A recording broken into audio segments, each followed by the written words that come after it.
গোষ্ঠীকন্দল মেটাতে বার্তা সম্মেলনে অনুব্রতকে বার্তা দিলেন তৃণমূল নেত্রী মমতা বন্দ্যোপাধ্যায়। তিনি বললেন কাজলকে কনফিডেন্সে নিতে হবে কেষ্ট।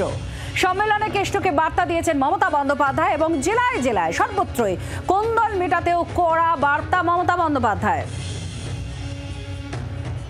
কি বলেছেন মমতা বন্দ্যোপাধ্যায় এবার শুনুন।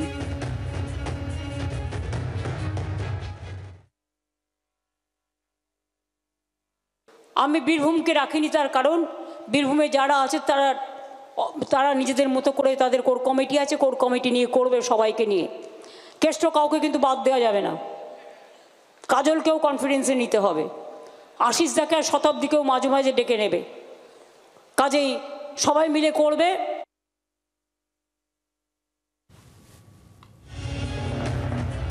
যাকে নির্দেশ দেওয়া হয়েছে অনুব্রত মণ্ডল, তিনি কি বলেছেন তৃণমূল নেত্রীর নির্দেশ শুনে শুনুন।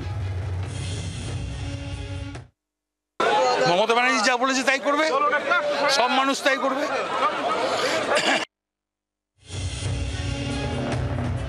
বীরভূমে একাধিকবার গোষ্ঠী কোন্দলের কথা সামনে এনেছেন অনেকেই। বারবার দাবি করা হয়েছে যে অনুব্রত মণ্ডল আর কাজল শেখের মধ্যে, তাদের অনুগামীদের মধ্যে একটা কোন্দল আছে, তারা একত্রে কাজ করেন না। কিন্তু অনুব্রত মণ্ডল যখন জেল থেকে ফিরে এলেন তখনও শোনা গিয়েছে তার গলায় যে একসঙ্গে কাজ করতে হবে। কাজল শেখ তিনি বীরভূম জেলা পরিষদের সভাধিপতি, তিনি সেই জায়গায় দাঁড়িয়ে তার মুখ থেকেও একই বার্তা দেখা গিয়েছে এবং দুজনে একসঙ্গে কথা বলছেন, সৌজন্য বিনিময় করতে দেখা গিয়েছে এবং দুজনের মুখ থেকেই শোনা গিয়েছে যে একযোগে কাজ করতে হবে এই জেলার নেতা এবং কর্মীদের। সেখানে তৃণমূল নেত্রী আজ সম্মেলনে কিন্তু সেই বীরভূমকে উল্লেখ করেই কেষ্টকে উল্লেখ করে বলে দিলেন যে কাজলকে নিয়ে কাজ করতে হবে, কনফিডেন্সে নিতে হবে। শ্রেয়সী আমাদের প্রতিনিধি আমাদের সঙ্গে আছেন, আমরা এই বিষয় নিয়ে কথা বলবো। শ্রেয়সী, খুব গুরুত্বপূর্ণ এখানে কথা বলেছেন না, একেবারে সম্মেলন থেকে যে বার্তা তৃণমূল নেত্রী কেষ্টর উদ্দেশ্যে অর্থাৎ অনুব্রত মণ্ডলের উদ্দেশ্যে দিলেন, এটা কি কোথাও প্রমাণিত করে যে হ্যাঁ কোন্দলের যে জল্পনা এদের দুজনের মধ্যে ছিল সেটা কোথাও একটা সত্যি?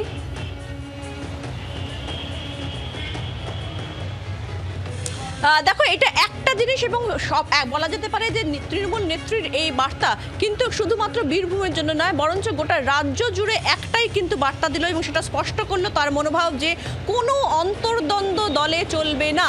সে যত বড়ই নেতা হন না কেন, দলের মধ্যে কোনো অন্তর্দ্বন্দ্ব চলবে না, কোনো গোষ্ঠীকোন্দল চলবে না। এই দলে সে যত বড়ই নেতা হোক না কেন অন্যকে সঙ্গে নিয়ে কাজ করতে হবে।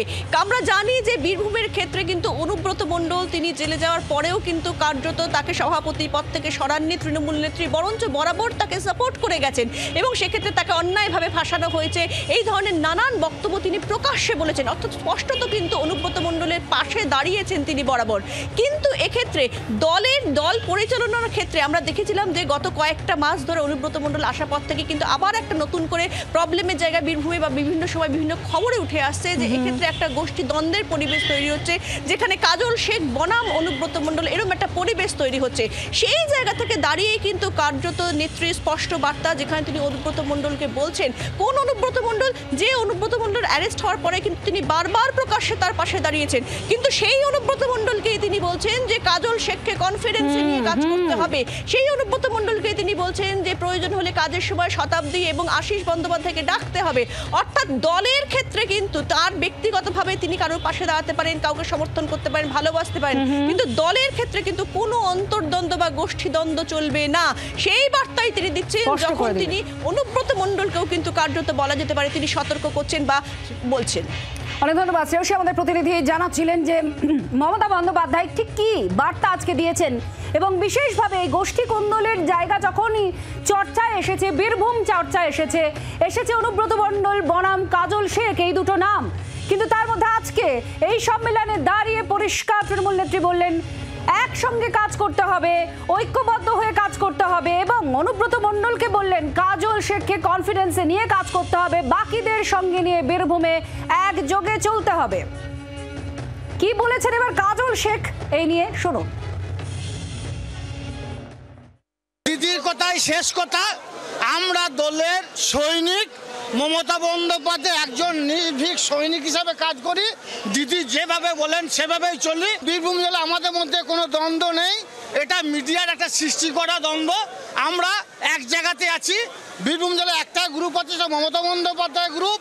বীরভূম জেলাতে একটাই গ্রুপ আছে, অভিষেক বন্দ্যোপাধ্যায় গ্রুপ। বীরভূম জেলাতে মমতা বন্দ্যোপাধ্যায় দায়িত্বে আছেন, কোর কমিটি বীরভূম জেলা চালাচ্ছে, আগামী দিনে কোর কমিটি বীরভূম চালাবে।